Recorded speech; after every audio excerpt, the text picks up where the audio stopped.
The largest volcanic region on Earth is not in Africa or Japan, but under the ice of Antarctica.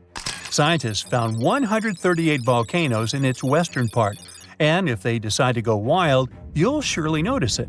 They could melt huge amounts of ice that will move into the ocean, raise its level, and make our planet uninhabitable for humans. But before you pack your things to fly away to another planet, hear me out. Only 2 of the Antarctic volcanoes are officially classified as active now. And it would take a whole series of eruptions, decade after decade, to seriously impact the whole world. Mount Erebus, one of the 2 Antarctic volcanoes currently in action, proudly bears the title of the world's southernmost active one. It has been continuously erupting since at least 1972. It emits plumes of gas and steam and sometimes even spews out rocks, and scientists call it Strombolian eruptions. One of the coolest features is a lava lake in one of its summit craters, with molten material on the surface. Such lakes are rather rare because they need certain conditions to make sure the surface never freezes over. The second active volcano is Deception Island, a horseshoe-shaped landmass. It is the caldera of an active volcano that last erupted over 50 years ago. Scientists who monitor it say it shouldn't go wild anytime soon. Antarctica also has plenty of fumaroles. Those are volcanic vents that release gases and vapors into the air. In the right conditions, they can spew out enough stuff to build fumarolic ice towers up to 10 feet tall. Scientists keep an eye on the Antarctic volcanoes with seismometers that detect when the Earth starts trembling from volcanic activity. Sometimes they also use more complicated tech, but it's all really challenging because of how far away this polar region is and how tricky it is to get there. That's why no one can predict when one of the continent's volcanoes that are now sleeping might erupt. We can guess what this waking up would look like if we analyze the events from nearly 20,000 years ago. So, shall we? One of Antarctica's sleeping volcanoes, Mount Takahe, had a series of eruptions and spewed out a good amount of halogens rich in ozone back then. Some scientists say these events warmed up the southern hemisphere.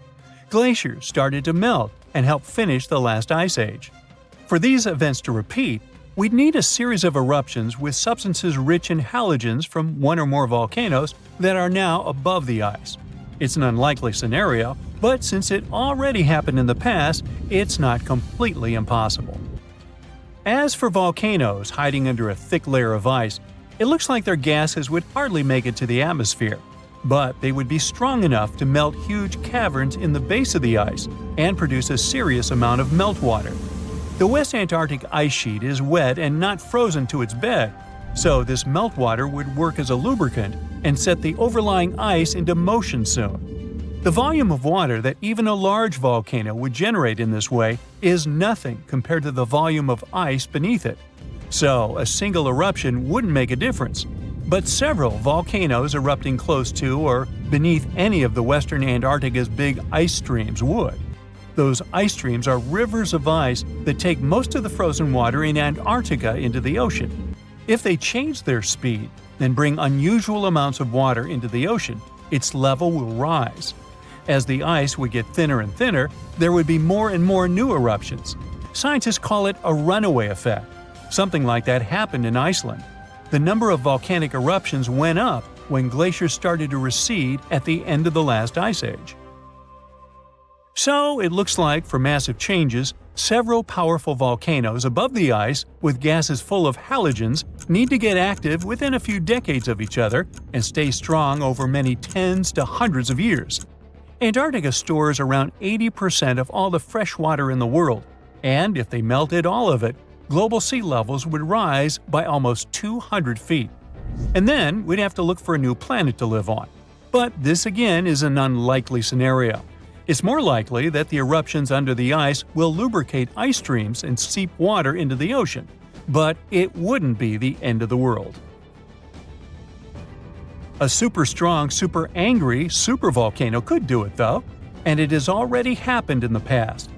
Over 200 million years ago, the world went through a major makeover with not one, not two, but 4 massive volcanic eruptions in huge pulses. The supervolcano called Camp had been erupting over and over for 600,000 years, It all happened in Rangelia, a large chunk of land that used to be a supermassive volcano stretching across what's now British Columbia and Alaska. And it wasn't the lava or the volcanic ash that ruined the environment. The eruption made carbon levels skyrocket. The planet would never be the same again. This volcanic activity might have helped dinosaurs grow from cat-sized critters into giants we saw in Jurassic Park. It kicked off a 2-million-year rainy season. It made the whole world hot and humid, and the dinos just loved it. Researchers dug deep into sediment layers beneath an ancient lake in Asia to uncover these secrets. They found traces of volcanic ash and mercury, clear signs of those epic eruptions. There were carbon signatures showing huge spikes in carbon dioxide levels. It made the atmosphere toasty, and the rain poured down. So the bad news is, another eruption like this could happen. The supervolcano beneath Yellowstone National Park has been sleeping for nearly 70,000 years. But if it wakes up, it would be many times more catastrophic than the eruption of Mount St. Helens in 1980. It's considered the most disastrous volcanic eruption in U.S. history. It followed 2 months of earthquakes and injection of magma below the volcano that weakened and destroyed the entire north face of the mountain. The eruption column went 80,000 feet into the atmosphere and spread ash over 11 U.S. states and several Canadian provinces. The last Yellowstone eruption was 1,000 times greater than that. The ground above Yellowstone sits on a hot spot made of molten and semi-molten rock called magma. This magma stuff flows into a chamber beneath the park, about 4 to 6 miles down, making the ground puff up like a balloon. But then, as it cools down, the ground goes back to its usual state. Volcano watchers have been keeping an eye on this for a century. They noticed the ground lift up about 10 inches around 20 years ago, but since 2010, it's been going back down. The experts say we have no big eruptions on the horizon, so doomsday isn't coming anytime soon. But there's some underground activity going on lately which keeps us interested. Since humans haven't been around to witness every little thing Yellowstone does, it's kind of tough to say for sure what's brewing down there. Yellowstone has had some epic eruptions within the last couple million years. They happen like clockwork, with gaps of 600,000 to 800,000 years between them. The last big one was around 640,000 years ago, and it basically reshaped the entire landscape, spreading ash and debris as far as Louisiana. You can still see the aftermath of the last big eruption in the Yellowstone caldera today. Experts say a massive eruption like the last one is an unlikely scenario. We're more likely to see eruptions of steam and hot water or lava flows. When and with what force it will wake up remains a mystery to scientists. These ominous rumbling sounds, the ground shaking under your feet. Wait a minute, that's my tummy. Or it might be Washington State's Mount Adams waking up. It's the largest volcano in the state by both area and volume, and it's recently started to show signs of life after staying silent for thousands of years. Scientists have noticed an alarming uptick in seismic activity around the mountain. And since the last eruption here happened between 3,800 and 7,600 years ago, humanity was still in the Stone Age at that time. This sudden chattiness has scientists, let's say, curious. The U.S. Geological Survey has hurriedly installed temporary seismic stations around Mount Adams to keep an eye on the situation. At the same time, they reassure the public there's no need to panic. Mount Adams doesn't reach the height of the better-known Mount Rainier, and still it covers a massive area, making it Washington's largest active volcano. Interestingly, records show that before September of this year, Mount Adams had experienced an average of just one small earthquake every 2 to 3 years since 1982.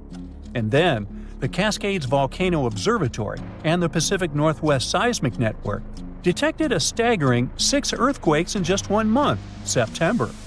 These quakes were all rather tiny, with magnitudes ranging between 0.9 and 2 on the Richter scale. It means they were so weak you wouldn't feel them at the surface. Plus, satellite imagery confirmed there was no ground deformation in the area. Now, at the moment, the USGS keeps Mount Adams alert level at green or normal, so we shouldn't worry about the ground opening and swallowing towns and cities. But the most recent seismic blips have encouraged the agency to install additional equipment for more precise monitoring. Such an expanded network will help scientists notice even the smallest earthquakes, which will help them understand what's happening under Mount Adams. This extra equipment might also shed light on whether this recent activity is a signal of future eruptions or just a random anomaly. If Mount Adams eventually erupted, it would likely produce slow-moving lava flows rather than explosive eruptions like Mount St. Helens. After all, past eruptions have only led to lava flows that travel just a few miles from the volcano. So that's not what we'd need to worry about. A much more dangerous thing would be lahars. These are mud flows that can happen when volcanic ash, rock, and melted ice mix during eruptions. Lahars have occurred near Mount Adams without even eruptions. Rock, weakened by hydrothermal processes at the volcano's summit, suddenly broke loose, creating fast-moving, destructive mud flows. Exactly for this reason, the USGS categorizes Mount Adams as a high-threat volcano. While it doesn't erupt frequently, it still poses serious risks to nearby settlements. Another volcano we should carefully watch is Katla in Iceland. It's one of the country's most powerful and dangerous volcanoes. It last erupted over a century ago in 1918, but if it erupts again, it could be 10 times as powerful as another Icelandic volcano whose name I can't pronounce. See? That one erupted in 2010, completely disrupting air travel all over Europe. An eruption of Katla could release large amounts of sulfur dioxide, which could form sulfate aerosols in the atmosphere.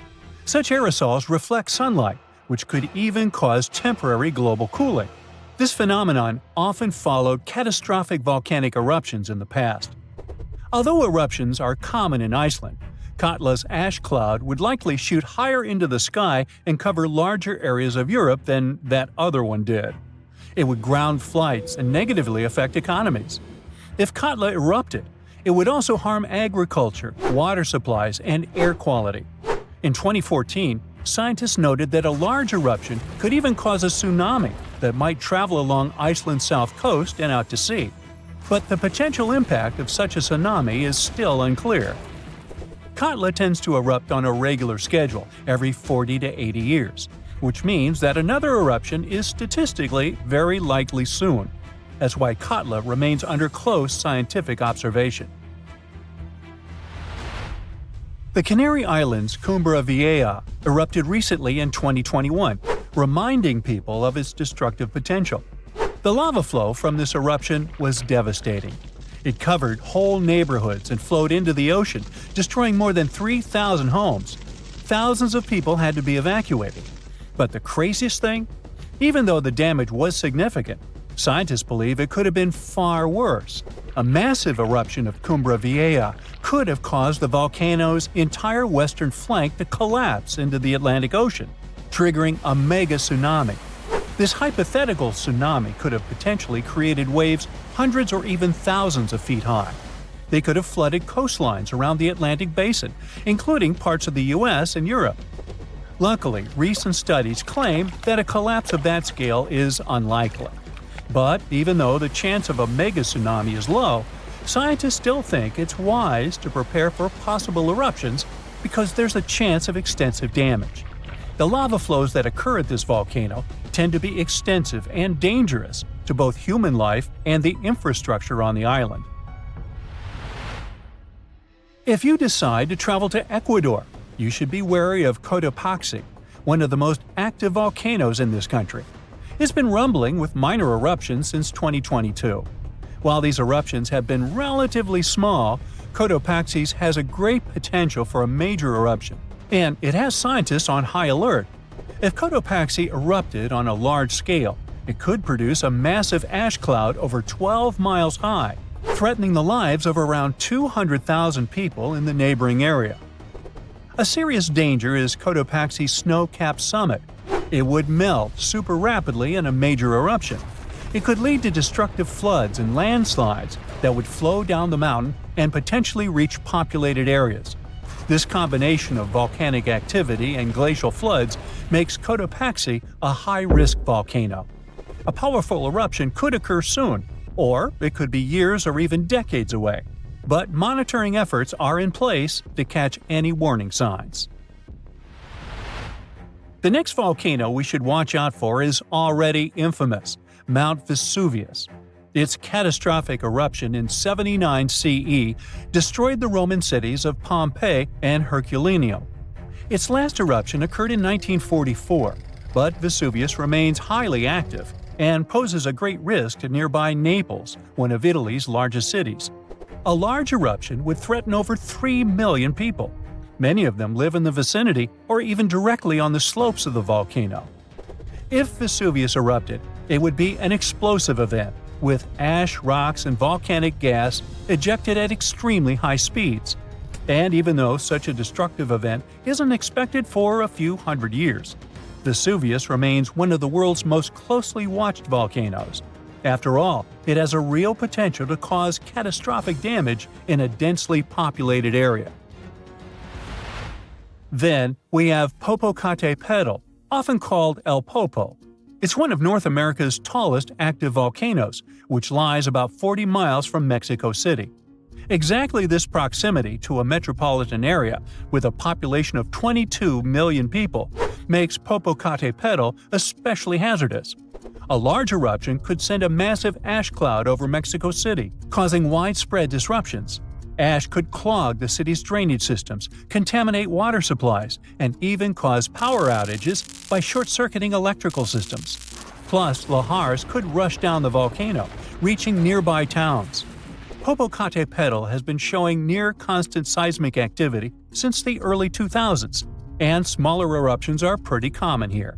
In early 2024, there were 13 recorded minor eruptions, which alarmed nearby towns. At the same time, volcanologists consider such eruptions normal for Popocatépetl. While talking about super dangerous volcanoes, we can't skip Yellowstone National Park. It houses one of the world's largest supervolcanoes. Its last massive eruption occurred about 640,000 years ago. But if this monster were to erupt today, the impact would be much more devastating for the entire planet. States closest to Yellowstone, including Montana, Idaho, and Wyoming, would be most affected, likely experiencing disastrous pyroclastic flows. These flows, which are made of a dangerous mix of lava, ash, and gases, can obliterate everything in their path. Large parts of the country would also be blanketed in volcanic ash, over 3 feet in some areas. On a global scale, an eruption at Yellowstone would send tons of ash and gases into the stratosphere, potentially blocking sunlight and causing global temperatures to drop for a few years. This would disrupt agriculture, collapse transportation systems, and create food shortages on a massive scale. Still, even though there's a popular myth that Yellowstone is overdue for an eruption, geologists clarify that this isn't true. Volcanoes don't follow precise timetables, and the activity at Yellowstone doesn't indicate an imminent eruption. So yeah, that's good news. Our planet's biggest and meanest supervolcanoes are waking up. When they erupt, you'll surely notice it, even if you live thousands of miles away from the epicenter. Scientists are worried we might not have enough time to prepare and deal with the consequences of a super eruption. There's some volcanic activity close to the Italian city of Naples. And no, it has nothing to do with the famous Mount Vesuvius, but with another volcano. This one is harder to see as it doesn't have a tall peak like Vesuvius. But don't let this bad guy trick you. It could be way more dangerous than its giant neighbor. It does have a huge crater that's about 8 miles wide. This volcano is called Campi Flegrei, and it's actually one of the largest volcanoes in Europe, sitting under the town of Pasquale. So, Campi Flegrei erupted 39,000 years ago with a bang so massive it spread ash across the whole Mediterranean region. It also caused the temperature to drop by over 16 degrees Fahrenheit across Eastern Europe. It was the biggest volcanic eruption in Europe in 200,000 years. Since then, Campi Flegrei has had smaller eruptions, and the last one happened in 1538. Now the area is full of small craters, hot springs, and bubbling pools, and they're all proof that this volcano is still very much alive and brewing something. Since the early 2000s, the ground in the giant crater and the town nearby have been slowly rising by about 1 to 1.5 inches every year. There were at least 150 earthquakes that shook this supervolcano lately.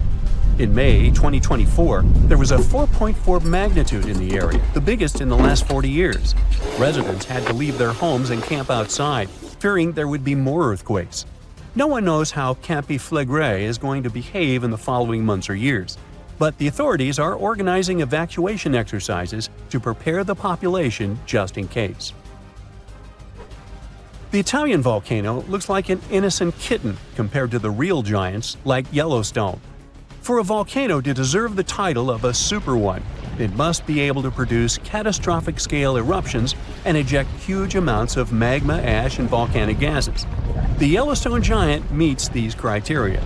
Even though it moves from time to time, the Yellowstone supervolcano hasn't erupted for 640,000 years. But when it does wake up, it might erupt with incredible power, about the same amount as 10 huge nuclear power stations can produce. Under the ground, beneath Yellowstone, there's a super hot area full of molten rock called magma. As more magma moves into a big space called a magma chamber, the ground above starts to swell or rise. When the magma cools down, the ground falls.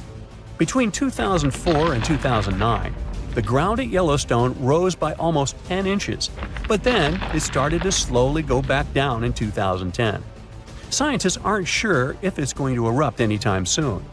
There's also another big volcano called Long Valley in California that has been active since 1980, and it can be a really big threat.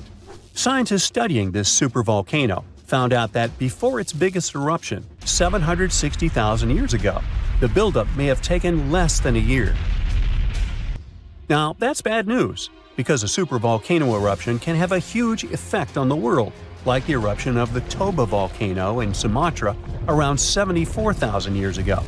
It became the biggest volcanic eruption the Earth had seen in 28 million years. It covered parts of Indonesia, India, and the Indian Ocean with a thick layer of volcanic debris, almost like a 6-inch blanket. The amount of rock it spewed out was like stacking nearly 3 million Empire State Buildings.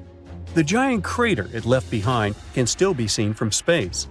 All the ash and gases shot up into the air and blocked some of the sunlight. It caused a volcanic winter that lasted about 6 to 10 years. Some scientists think this eruption might have even affected early humans. Around the time Toba erupted, the human population took a sharp dip, and there were far fewer people. Some say this is why all modern humans come from a small group of survivors. According to the Toba catastrophe theory, most early humans in Europe and Asia didn't survive the cold and harsh climate after the eruption, but a lucky group lived through all that in Africa.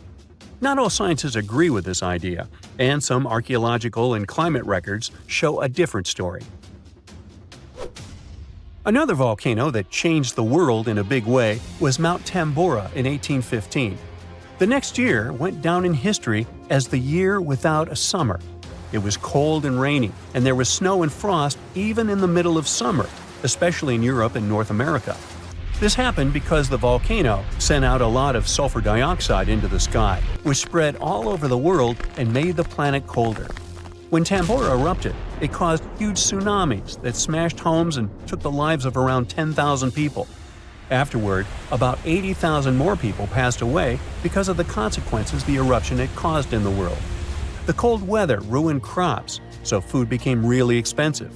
And because horses were the main way people traveled, the cost of oats that they ate went way up too. Some people even think this led to the invention of the bicycle in 1817 as a new way to get around. The eruption made the Earth colder for about 3 years. Now, even though the Tambora eruption was so powerful, Krakatoa, another volcano in Indonesia, stole the show when it erupted in 1883. It was just easier to spread information about it through telegrams and photos. Its final blast was the loudest recorded sound in history, and people could hear it on 10% of the entire Earth's surface. The eruption started a tsunami, with waves about half as tall as the Statue of Liberty. Now, if we only had 12 months to prepare for a supervolcano eruption, it would be really hard to store enough food and get ready. But don't panic just yet. Supervolcano eruptions are very rare, and the last one happened 26,500 years ago in New Zealand. Scientists think that a super eruption happens once every 100,000 years on average. But the sad part here is that the Earth doesn't follow a perfect timeline. There could be clusters of supereruptions with shorter gaps between them and then longer quiet periods. Since there have already been 2 supereruptions in the last 100,000 years, there's always a chance one could happen again sooner than we expect.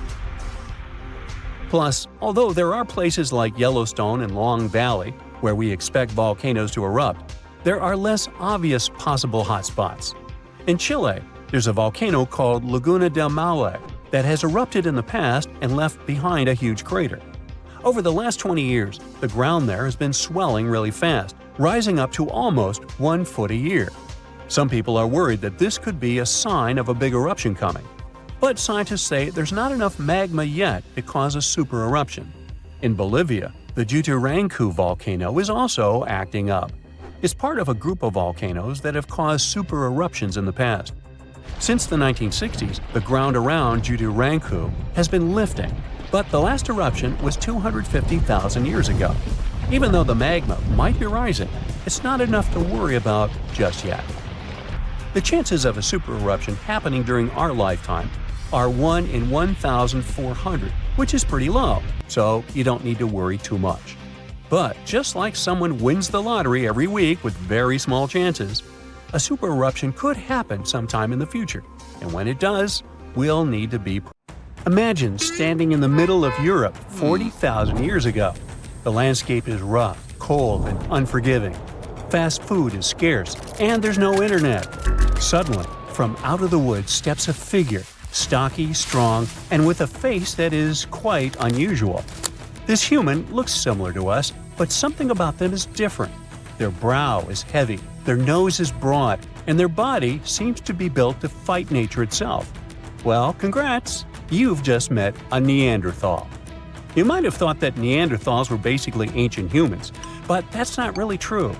We come from the same genus called Homo, but we, all modern humans, belong to one same species called Homo sapiens.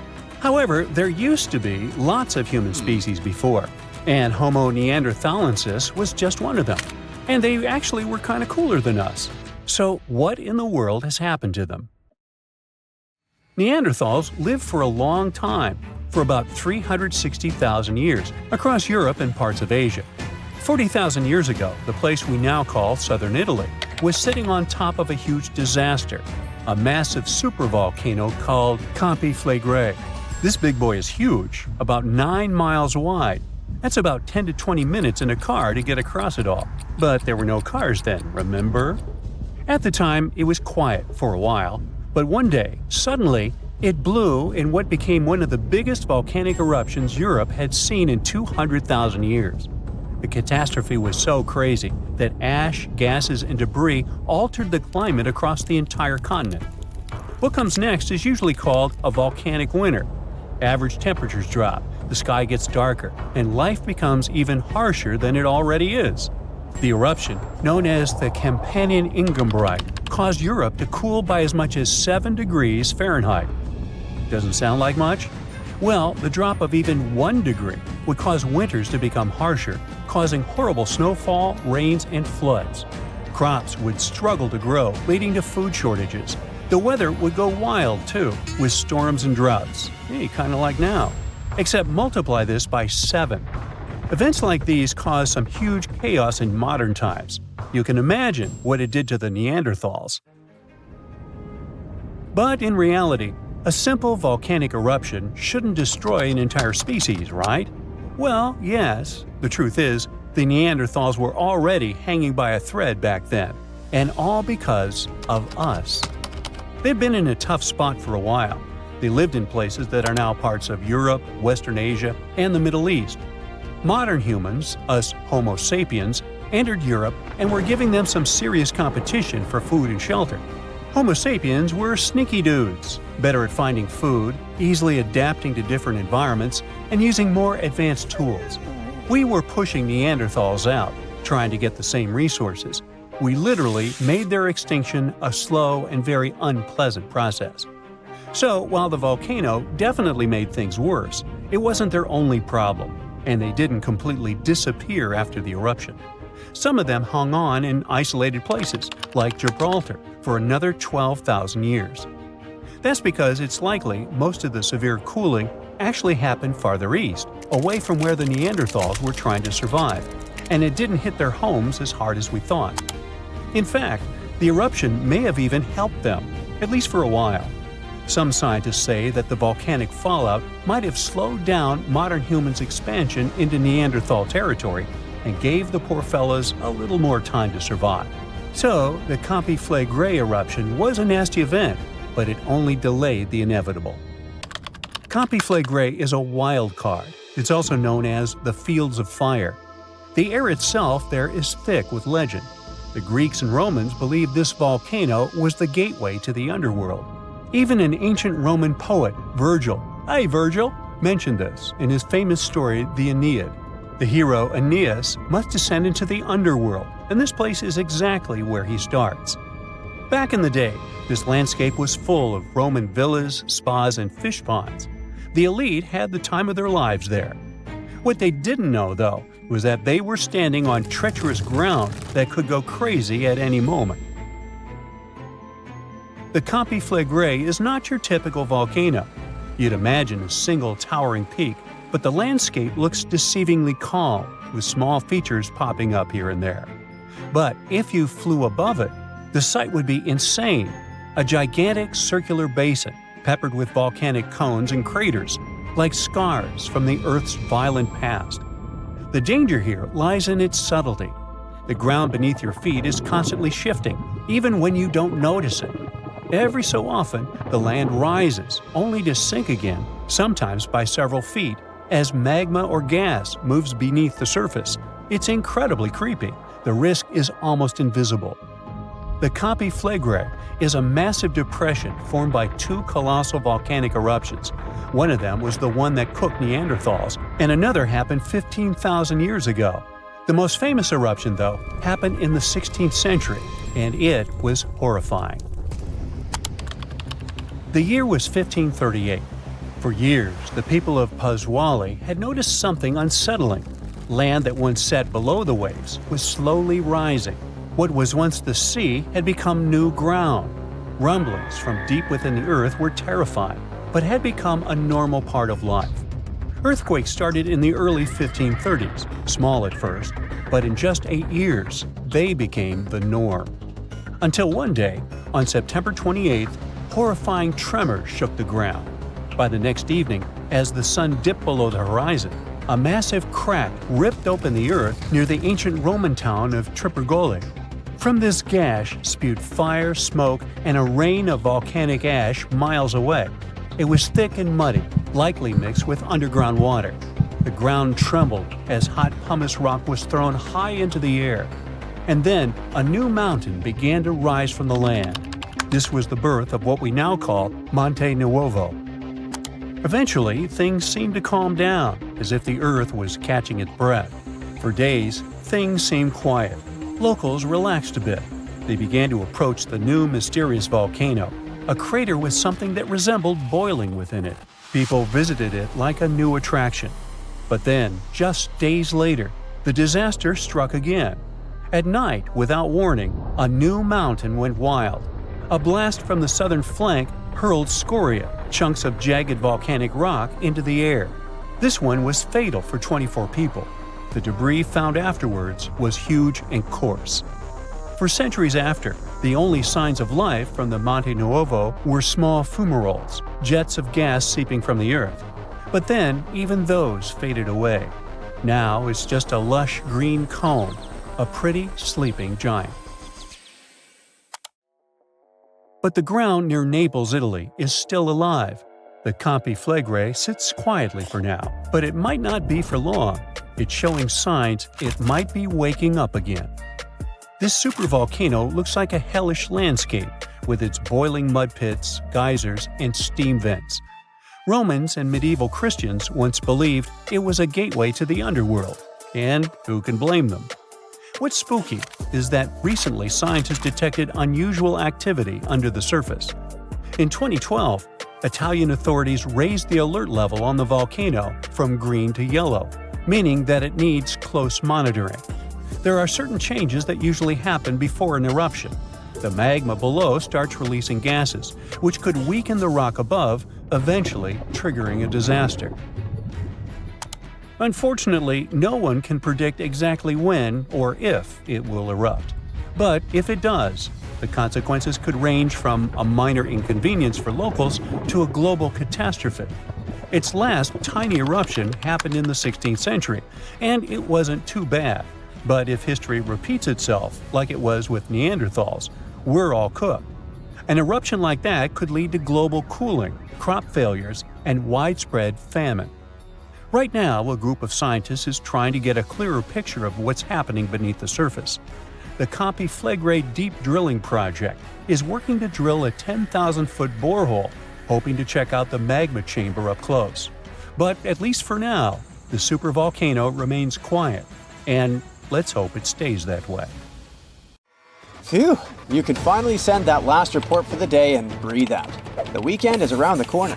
But just when you're about to hit send, you're alarmed by the low rumbling under your desk. Is it the light rail passing by? Unfortunately, that's not the case. It's a volcano speaking. What, here? In Arizona? That's right, the ground keeps shifting under Arizona, reminding us that Earth is alive. No panic though. Let's arm ourselves with some context. 20 American states have extinct, active, and dormant, currently sleeping, volcanoes. Among such states, you can find California, New Mexico, Nevada, Utah, and Colorado. On the bright side, Arizona's volcanoes are dormant at the moment, but it doesn't mean they won't go off in the near or not so near future. Now, how about traveling to Arizona to check the traces of its active volcanic past? They dot the desert landscapes of this state like spots dot a Dalmatian. There are entire volcanic fields southwest of Phoenix, east of Douglas, near Flagstaff, north of Kingman, and near the Mexico border. The most worrying thing about these fields is that even though they're not active at the moment, eruptions in this region might happen every 1,000 years or so. Well, the time seems to be up. The last powerful and destructive volcanic eruption occurred around 1,000 years ago at the Sunset Crater. Oh, this place is worth paying more attention to. And we will, but a bit later. First, we have to talk about hotspots. No, not that place where you can surf the web. In our volcanic context, a hotspot is a place where insane amounts of heat melt the overlying crust, Earth's thin outer layer, and form volcanoes.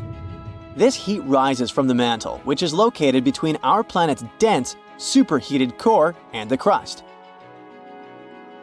Want to see an example of this type of volcanism? Welcome to the Hawaiian Islands. The Big Island has its active volcanoes because, at the moment, it's situated on top of the Hawaiian hotspot. The older Hawaiian Islands were once there too, but later they drifted off towards the northwest. It happened because that's where the oceanic crust on top of which they sat, namely the Pacific Plate, moved. Now, look at the world's ocean basins. Yes, they're literally dotted with islands that sit on top of hotspots, like Hawaii, Iceland, Samoa, the Galapagos. Those are probably the most famous examples. But don't think that continents can't host hotspots. They can, but those are far less common. One of the most famous continental hotspots is, I bet you know it. Yep, the one beneath the Yellowstone caldera. By the way, the caldera is a vast volcanic crater, especially one formed as a result of a massive eruption that led to the collapse of the mouth of a volcano. The Yellowstone hotspot is basically the creator of Old Faithful and the rest of the hot springs and mud pots for which the national park is famous. Speaking of Old Faithful, let's make a small detour and pay more attention to this wonder of nature. It's one of the most well-known geysers in the world. People have been coming from all over the globe to see it for more than a century. The cool thing about this geyser is that the likes of it can only form under very specific conditions. That's why they're pretty rare. Magma under the surface superheats pockets of underground water. The pressure there keeps growing until it eventually pushes the water upward with immense strength. A certain volcanic rock with a high silica content lines the tunnel through which this water escapes. Basically, it creates a unique pipe that can withstand unbelievable pressure and heat created by the water erupting above the ground. Old Faithful was the very first named geyser in Yellowstone. If you come to visit it expecting the thing to erupt every hour on the hour, you're gonna be disappointed. On average, Old Faithful erupts every 91 minutes or so, which isn't that bad either. Plus, you can download a special app which will provide you with the approximate time of the next eruption. But be very careful while visiting and stay away from the site. The water erupting from the powerful geyser reaches 204 degrees Fahrenheit. The steam is even more scorching, up to 350 degrees Fahrenheit. It's hot enough to bake a cake. But let's get back to our volcanic hotspots. Scientists still don't clearly understand why there aren't many hotspot volcanoes on continental crust. One reason might be that the continental crust is much thicker than the oceanic crust, which is about 4 times as thick on average. Another reason could be that most of Earth's crust, about 2/3 of it, is oceanic. This means that there's less continental crust for hotspots to form under. Now, I bet those of you living in Arizona will appreciate the following info. We'll talk about a volcanic field right in the heart of this state, the San Francisco Volcanic Field. That's a massive area filled with over 600 volcanoes. Yes, they're mostly small, but it doesn't make them any less impressive. They're scattered across 1,800 square miles in northern Arizona, a giant territory. Interestingly, scientists are still debating about whether this volcanic field is actually sitting on top of a hotspot. But one thing they agree upon, the volcanoes in this area get younger as you move east. And this pattern matches up with the North American plate moving west over what could be a stationary hotspot beneath the surface of our planet. Cool, huh? The volcanic hullabaloo in that area started around 6 million years ago. So, in geological terms, it's relatively young. As for the most recent eruption, it happened less than 1,000 years ago. The Sunset Crater, which I mentioned before, the one near Flagstaff, is the most famous vent from that eruption. The Sinagua people had to leave their homes at Wupatki Pueblo because of the eruption.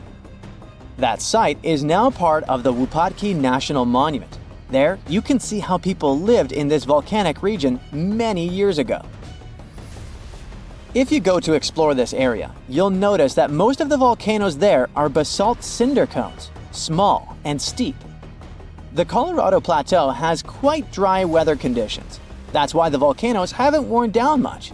Some of the best examples of those cones, like this one, called the SP crater, still look like they appeared yesterday. But look around. It's not just cinder cones. The San Francisco Volcanic Field also has a stratovolcano, as well as some lava domes that formed from volcanic rocks with more silica than basalt you can find in places like Hawaii. It means they're thicker and don't flow as easily. Anyway, the stratovolcano is going to be one of the most epic sights you'll come across while exploring this volcanic field. Well, not the stratovolcano itself, but the San Francisco peaks, the remains of that giant formation. They stand tall at more than 12,600 feet. That's 4.5 Burj Khalifas placed on top of one another. It makes the peaks some of the biggest landmarks in northern Arizona. They're not only stunning, but also sacred to the Native American people who have lived in the area for many generations. Now, unlike those super active volcanoes in Hawaii, the San Francisco Volcanic Field takes its time, thousands of years between eruptions. But you shouldn't relax just yet. Geologists say another eruption is likely to happen one day. It will probably occur in the remote eastern part of the field, away from big towns. Phew! And if that next eruption is anything like the one that formed Sunset Crater, it would be quite the show. Lava fountains and rivers of lava flowing. At the same time, the next eruption might not happen for centuries, maybe even millennia. Until then, the San Francisco volcanic field will remain a hidden gem of volcanic history, waiting for its next fiery performance. The latest supereruption of Yellowstone occurred 640,000 years ago, and it was long before Homo sapiens saw the light of day. But we were around during another, no less devastating natural disaster. This supereruption took place on the island of Sumatra around 74,000 years ago. That's when an erupting supervolcano wreaked havoc on huge territories, sending up plumes of debris and ash that spread for thousands of miles and caused temperatures on the planet to plummet. The effects of this supereruption were visible as far away as southern Africa. Experts believe they could have impacted early humans there. By the time the volcano erupted, our ancestors had already been using stone tools and had likely known how to produce yarn. And some specialists even think that the Toba supereruption was so powerful it could push our ancestors to the brink of extinction. They claim that Toba might be the largest volcanic eruption to occur on Earth within the last 2 million years. The eruption disgorged so much pyroclastic rock, it would be enough to cover the entire United States to the depth of a one-story house. About a third of that deposit piled up on northern Sumatra, while a lot more ended up beneath the floor of the Indian Ocean. The supereruption left an elliptical crater lake around 60 miles long. The caldera is so large it's hard to feel that you're indeed in a volcano. Pumice deposits from the eruption remain in the canyon walls and go deep below the ground. There aren't many arguments about the amount of pumice and ash involved in this disaster. At the same time, experts aren't sure how much sulfur ended up in the atmosphere. Even some sulfur layers in the polar ice could be potential candidates, but so far, scientists haven't found any connection between them and Toba. But let's get back to the dramatic impact the supereruption had on early humans. It turns out some not only survived but even thrived after this natural catastrophe, at least judging by the artifacts they made during and after the eruption. The disaster might not have posed a serious threat to those of our ancestors who took refuge along the coast.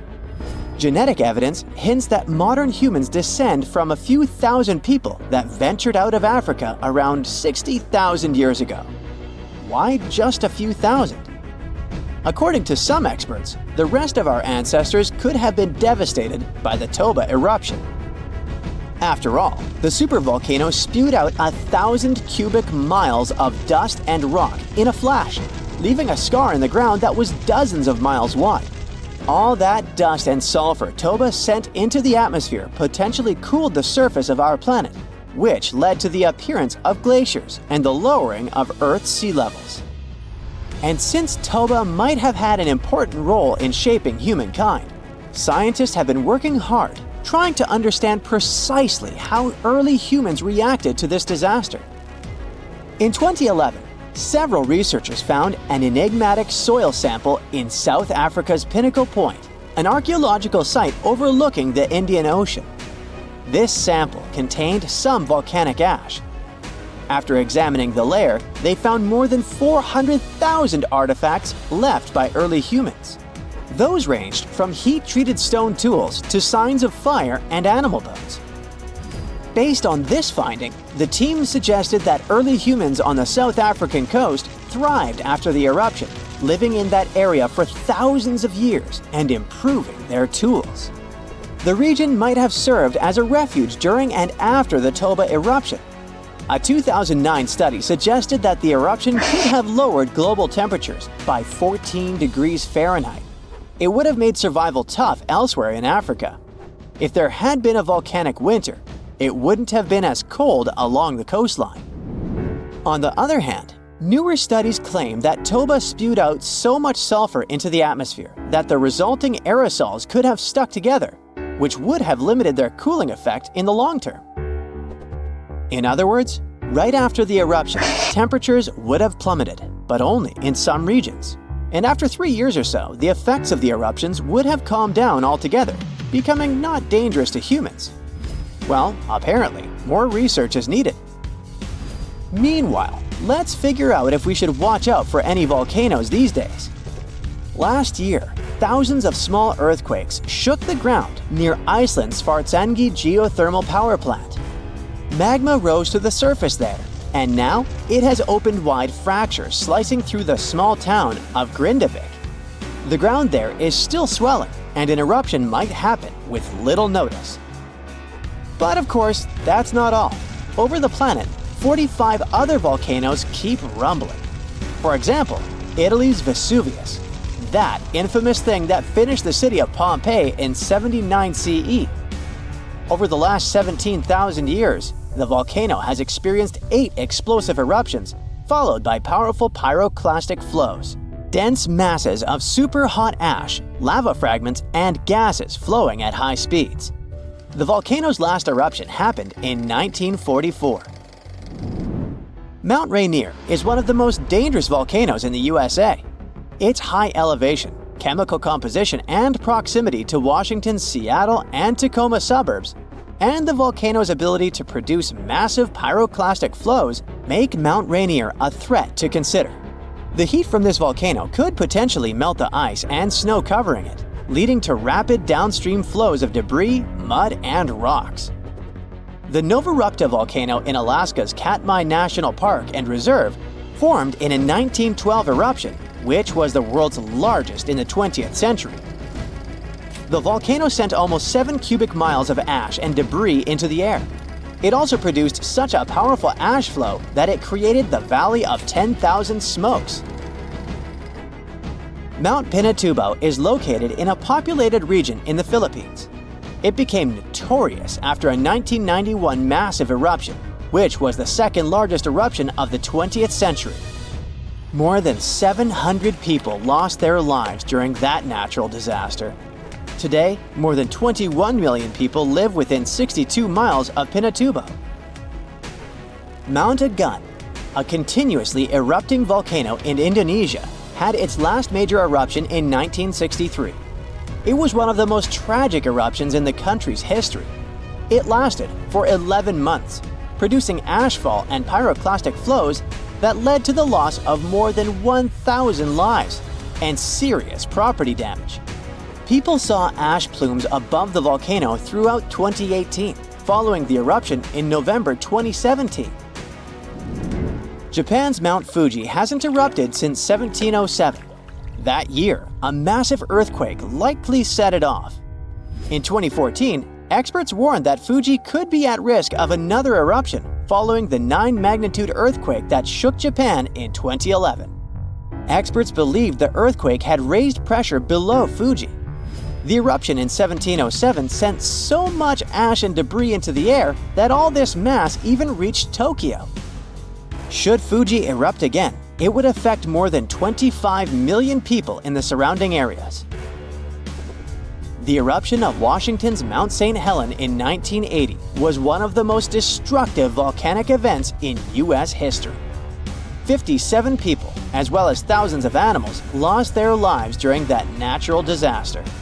The eruption also destroyed around 200 square miles of forest. Experts think that Mount St. Helens' history of massive eruptions means that future catastrophes are bound to happen. The next explosive eruption might send large amounts of ash all over the Pacific Northwest. No wonder the volcano is under close monitoring. One of Indonesia's most active volcanoes, Mount Merapi, has been erupting for centuries. NASA claims that the biggest risk of this volcano is pyroclastic flows, which can spread over vast areas and harm loads of people. For the last time, Merapi erupted in January 2024, sending plumes of smoke into the air. These days, more than 24 million people live in the area surrounding this volcano. When we think of active volcanoes, one region comes to mind: the Ring of Fire in the Pacific Ocean. 3/4 of Earth's volcanoes sit within this belt. Compare the area to Australia, which doesn't have any volcanic activity.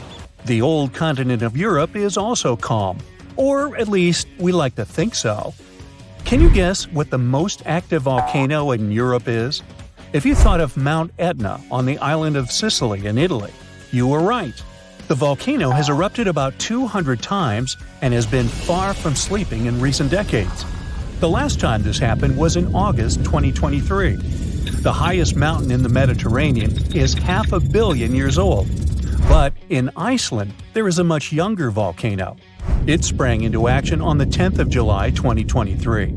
In the afternoon, 3 fissures appeared in the ground on a peninsula in the southwest of the island. This was at a base of a small mountain peak. Its name means Little Ram in the local language. The volcano spewed molten lava high into the air. There were also gas plumes in the area. But the scientific community wasn't surprised by the event.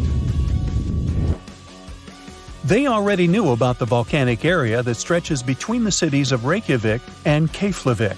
Its name is hard to pronounce. Hey, I want to buy a vowel. It had already erupted during the previous 2 summers. This activity came after 8 centuries of dormancy. In the days leading up to the latest eruption, seismologists, the scientists who study earthquakes, recorded over 12,000 tremors. When the ground opened up in July, the fissures were over 1.5 miles long. The following morning, 2 of them closed. All the lava was now coming out of the last fissure. It grew into an elongated cone, the simplest shape of volcano we are all familiar with. The lava soon filled a large crater. It grew almost 100 feet tall during the first week, and it is still growing. On the night when the eruption started, lava spread out in all directions. Its cinders set ablaze the dry moss in the vicinity. Local authorities closed off the surrounding area. There were toxic gases from the volcanoes and smoke from the burning moss. Firefighters flocked to the area. After a week, they proclaimed the area safe. Visitors soon came to witness the birth of Europe's youngest volcano. This form of tourism is quite developed in Iceland. People come from all over the world to watch active volcanoes. The land of fire and ice is home to more than 130 volcanoes. Some 30 of them are active. Now, I know what you're thinking right now. Is volcano tourism safe? In Iceland, it is. The country's authorities research and constantly monitor all of the hotspots. The island is dotted with several dozen seismic stations. These help researchers accurately predict future eruptions, and emergency services are accustomed to these sorts of events. They can quickly cordon off danger zones. This is what happened in 2010. A volcano in the south of the island, the name of which everyone struggled to pronounce, erupted. It spewed out a plume of steam and ash that was 7 miles high. This wasn't a fun time to be an air traveler. Winds carried the enormous plume southeast toward northern Europe. Many countries closed their airspace for several days for safety reasons. The volcano erupted in March, but the Earth was shaking from January the same year, so seismologists knew that an eruption was approaching. When it comes to the continent's youngest volcano, the tourist infrastructure is already there. Visitors can leave their cars at a designated parking lot. Then they go on a 5-hour-long trek. This leads to a viewing deck. Tourists are so close to the epicenter that they can feel the heat haze from the crater. The sight is the most impressive at nighttime. Safety is never a concern. Scientists regularly chart out hazard maps that outline the borders of lava fields. This way, visitors who stick by the rules are never in harm's way. More than a week after the eruption started, a section of the crater collapsed. Lava flowed downhill west of the volcano. This majestic, smoldering hot river is slow-moving lava. Scientists categorize it as an AA type. The term is Hawaiian. It describes basaltic lava that has a rough and brittle surface. The flow is composed of broken lava blocks that are called clinkers. They fall off as the substance flows. This reveals red-hot areas. The cooler sections of lava are gray and black in color. When it moves forward, it produces a distinctive sound like shattering glass. Nearly a month after the eruption of the new volcano, we got aerial footage of an interesting phenomenon. A tornado formed directly over the lava flow. This occurs due to the high temperatures in the area. When the conditions are right, a column of heated air can easily turn into a mini tornado. Scientists observed a similar event happen during the 2018 eruption of Mount Kilauea in Hawaii. The lava fields of Europe's second-largest island tell the story of the creation of Iceland. It sits above the place where the North American and Eurasian plates meet each other.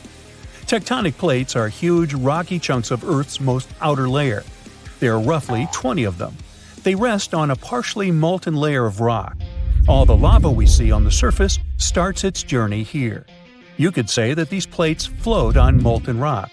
Their boundaries are unstable, so when two plates grind past each other, they release tremendous amounts of energy. The formation of volcanoes is one result. These are places where the molten rock travels upward to the surface. Iceland began to form some 60 million years ago. The tectonic plates under the ocean drifted apart. Enough lava piled up on the surface to create solid ground. This ancient rock is under the waves today. As new lava reaches the surface and cools down, it pushes the old rock away from the center of the island. That's why the oldest parts of Iceland aren't 60, but only 16 million years old. The country's active lava fields are young in geological terms. Some of them are under 1,000 years old. Scientists consider the island a hot spot for volcanoes, pun intended. Nearly a third of the basaltic lava that reaches the Earth's surface in recorded history came from Icelandic eruptions. Fissure swarms, like the ones before the 2023 eruption, cover 30% of the Nordic country. For this reason, only a quarter of the island is inhabited. Norse Vikings were the first people to settle in Iceland at the beginning of the 10th century. Nature threw them a loud welcoming party. Just a few years after their arrival, they witnessed one of the greatest volcanic eruptions in history. Vikings came from a region without volcanoes, so they had no clue as to what was going on. Today, Icelanders are used to such events. This is good because their homeland is entering a new era of volcanic activity. Volcanologists suspect that recent events are an introduction to decades of more frequent eruptions. The peninsula that is home to Earth's youngest volcano is just 17 miles southwest of Iceland's capital city. It's been dormant for a long time. Present-day eruptions there are a reminder that the natural processes that created Iceland are still ongoing. Recently, scientists discovered that there's a historical link between volcanic eruptions in the north of Europe and glaciers. Our planet went through at least 5 major ice ages. These were exceptionally lengthy periods when the average temperature on Earth dropped. The result was the expansion of ice sheets across northern Europe and North America. The last ice age ended some 10,000 years ago. Researchers are still trying to fully understand how these glacial periods affected volcanic activity. They suspect that the sheer weight of all that ice disrupts the flow of magma underground. When glaciers retreat, the pressure is lifted. This makes it easier for lava to flow upward to the surface where it bursts.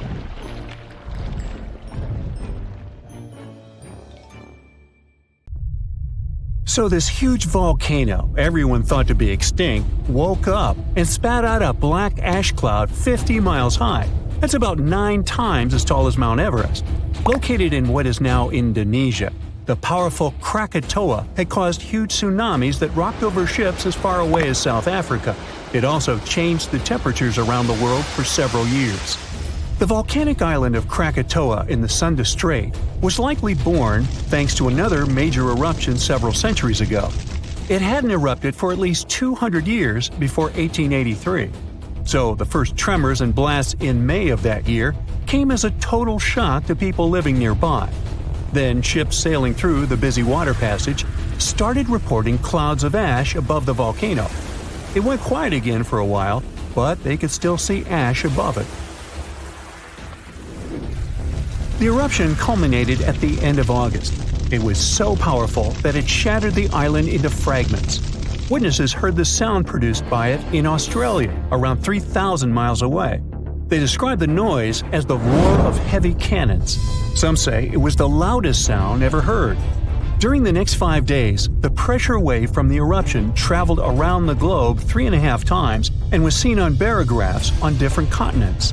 Hot avalanches of ash spread down the volcano as far as 25 miles away at crazy speeds.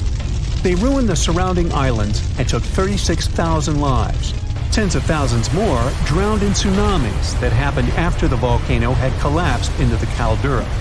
Over 100 coastal villages on Java and Sumatra were completely wiped out. All this made the waking up of Krakatoa one of the most devastating in the entire recorded history. The Earth's crust is like a giant puzzle, made up of massive pieces known as tectonic plates. These plates are constantly sliding against each other over the mantle, which is the molten layer beneath. Indonesia is right in the middle of the so-called subduction zone. Here, the Indo-Australian plate collides with part of the Asian plate as it moves northward. As the oceanic plate dives down, it gets heated up, and you've got the perfect recipe for a volcanic hotspot. Krakatoa had 3 peaks, each serving as an exit door for a massive magma chamber beneath it. During a previous eruption, debris blocked one of these exits, and the pressure built up beneath. When Krakatoa finally blew its top, the blast split the magma chamber wide open. The eruption led to a so-called volcanic winter. Krakatoa had sent 6 cubic miles of rock, ash, and debris into the atmosphere. They created a thick veil that surrounded the Earth. The particles scattered sunlight, and the troposphere below cooled down. The effect stayed strong for several years. The Northern Hemisphere experienced colder than average temperatures, and in some regions, summer temperatures didn't rise to typical levels. Southern California received a record amount of rainfall in the months following the eruption. The sky became darker in different parts of the world for years afterwards. The sunsets, for many months, turned into a spectacular show of red and orange. One astronomer supposed it was the source of the inspiration for The Scream by Edvard Munch. The painting shows exactly what the sky over Norway looked like after the eruption. It also produced a rare type of halo called Bishop's Ring and a volcanic purple light at night.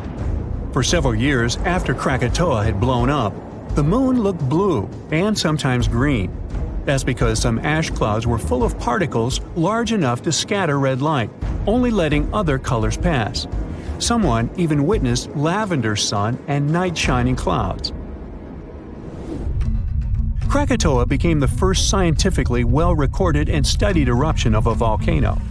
Between the moments the first clouds of ash were seen by a ship passing by and the disastrous eruption, scientists managed to organize geological expeditions. They studied the volcano and gathered samples of volcanic rocks. It became useful for understanding volcanic activity. Krakatoa was sleeping tight until the 1920s, when some locals noticed a column of steam and debris spewing from the collapsed caldera. Within weeks, the rim of a new cone sprang up above sea level. After a year, it was a small island named Child of Krakatoa. It continues to erupt, but fortunately without serious consequences so far. In April of 1815, Mount Tambora unleashed a massive eruption, wreaking havoc on the Indonesian island of Sumbawa. It destroyed homes and claimed 10,000 lives. Another 80,000 perished because of diseases that spread in the aftermath. The following went in history as the year without a summer. Cold, wet conditions wrapped Europe and North America in an unexpected chill. It became the coldest in at least 250 years. In the summer of that year, the temperatures dropped the most. Crops didn't grow, livestock didn't survive, and famine took over Western Europe and North America. New England had snow and terrible frost in the summer months. Food prices went up. Oats for horses became a luxury. Some people say it even inspired the invention of the bicycle in 1817. Scientists used early data and climate models to see if it was all because of the Tambora eruption. They compared the data to similar years. They showed that precipitation was around the same, but the temperatures were much warmer. When they introduced the volcano into the scenario, they got the exact data for the year without summer. They say that a powerful volcanic eruption like that one increases the likelihood of extreme cold by up to 100 times. The explosion of the Toba supervolcano on the island of Sumatra around 74,000 years ago became the Earth's largest volcanic eruption in 28 million years. Parts of Indonesia, India, and a slice of the Indian Ocean got a cozy blanket made up of 6 inches of volcanic debris. It spat out a volume of rock comparable to almost 3 million Empire State Buildings. The crater it had left behind is still seen from space.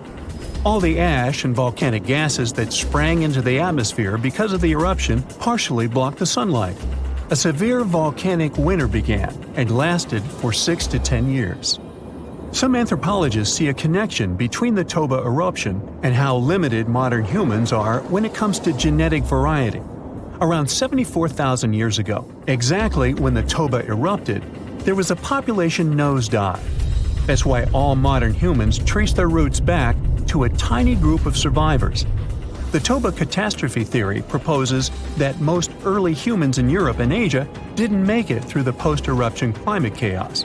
Instead, a lucky, genetically limited bunch found their safe haven in Africa. But archaeological and paleoclimate records disagree with this theory. Benjamin Black from Rutgers University and his team set out to crack the code and discovered a hidden paradox. Maybe we were peering through the wrong climate lens. They ran 42 different climate model simulations, varying the magnitude of volcanic emissions, time of year of the eruption, background climate state, and eruption column height to see what climate disruptions the Toba eruption might have caused. There was a significant drop in temperatures in the northern hemisphere in the first year after the event, up to 18 degrees Fahrenheit. The southern hemisphere, where the early humans were settling, didn't go through a rough cooling that could have affected them all. The most significant eruptions that can seriously change the world's climatic patterns come from supervolcanoes like Yellowstone or Mount Toba. Luckily, these erupt very rarely, about every 100,000 years or more. Still, climate scientists study volcanic eruptions to understand and explain short periods of cooling in the history of our planet. Every few decades or so, a volcanic eruption lets out a substantial number of particles and gases.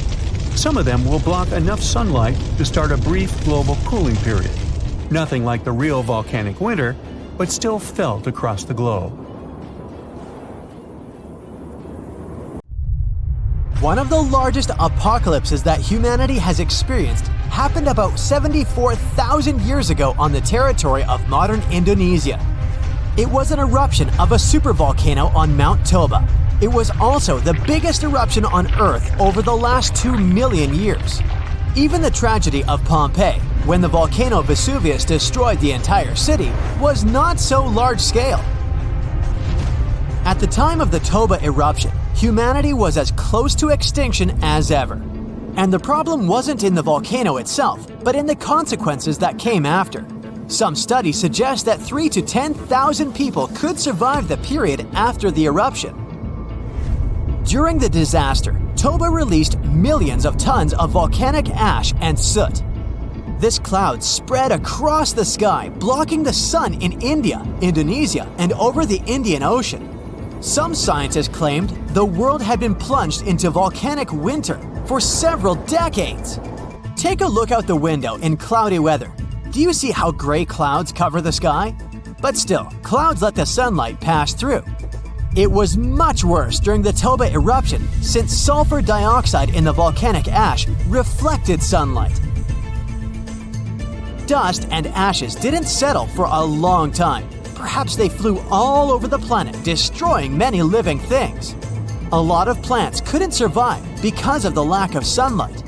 Also, Earth's temperature dropped by several degrees, which led to new disasters. In today's modern world, the temperature doesn't affect residents of our cities that much. But for nature, even minor changes may entail catastrophic consequences. For example, plants and insects can live at the same temperature for thousands of years, but a sharp cold snap destroys them. This leads to the fact that almost all animals don't get enough food to feed their offspring. The population of all creatures in the wild is dropping. The ancient people of that time survived by hunting herbivores and gathering berries, fruits, and mushrooms. But the eruption destroyed almost all of them. Also, a lack of light caused a lack of vitamin D. As a result, People were starving and they also were pretty depressed. However, some scientists think that many people survived this period quite easily, especially those who lived on the coast of South Africa. The ocean received the most minor damage from the disaster. The tribes who lived near the water caught a lot of fish. Both versions haven't yet been proven. Scientists still try to build an accurate picture of human development after this volcanic apocalypse. About 50,000 years after the Toba eruption, when the sun had finally passed through the gray clouds and the ash settled on the ground, nature and people began to restore the previous balance. But the warm times quickly didn't start as the Ice Age had already begun, and this problem was much more severe, as it lasted for thousands of years. Decreased solar activity and planet orbit changes led to strong temperature drops. Eternal cold covered almost the entire globe, forcing all living beings to migrate and struggle for survival. Such powerful animals as mammoths and saber-toothed tigers couldn't survive the Ice Age. But Homo sapiens were able to adapt to their new weather conditions. People hid in caves, made fires, and improved their hunting skills. Therefore, in a sense, the Ice Age made humanity stronger. In the modern world, such weather can cause significant problems for the global economy and create financial crises worldwide. The last period similar to the Ice Age happened at the beginning of the 19th century. Mount Tambora in Indonesia exploded and released millions of tons of pumice, soot, and volcanic ash into the sky. People who lived on a volcanic island got the most severe damage in the first few minutes, but then the eruption's consequences began to reach the whole world. Volcanic ash again blocked sunlight and led to one of the coldest years in North America and Eurasia. This year, 1816, is better known in history as the year without summer. The ash cloud increased humidity and lowered the temperature in many areas. In the summer of 1816 in Central and Western Europe and North America, a humid climate and cold destroyed the harvest. Prices for goods rose and poor people lost access to food. Logistics and transport also suffered. People used horses to move around at that time, and since oats became expensive, many couldn't afford to keep these animals.